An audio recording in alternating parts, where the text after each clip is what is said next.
আসসালামু আলাইকুম। আজ 1 মে, মে দিবস, আন্তর্জাতিক শ্রমিক সংহতি ও অধিকার আদায়ের দিন।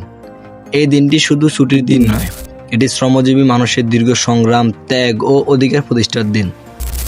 1886 সালে শিকাগো শহরের শ্রমিকরা নেমে এসেছিল রাস্তায়। তাদের একমাত্র দাবি ছিল 8 ঘন্টা কাজ, 8 ঘন্টা বিশ্রাম, 8 ঘন্টা পরিবার ও সামাজিক সময়। এই সহজ দাবির জন্য পুলিশের গুলিতে প্রাণ হারায় অনেক শ্রমিক। এই মার্কেটে সেই আন্দোলনে ছড়িয়ে পড়ে পুরো বিশ্ব জুড়ে। আর 1 মে হয়ে ওঠে আন্তর্জাতিক শ্রমিক দিবস। আজ আমরা যেসব অধিকার ভোগ করি, নির্ধারিত কর্মঘণ্টার ন্যায্য মজুরি, ছুটি, নিরাপদ কর্মদিবস, এইসব এসেছে শ্রমিকদের আন্দোলনের ফলস্বরূপ। কিন্তু প্রশ্ন হলো, এই অর্জনগুলো কি আজও সবার কাছে পৌঁছেছে? আজও অনেক শ্রমিক পায় না তাদের ন্যায্য পরিশ্রমী। আজও কেউ কাজ করে 12 থেকে 14 ঘন্টা। নেই কোনো নিরাপত্তা, নেই কোনো ভবিষ্যতের চিন্তা।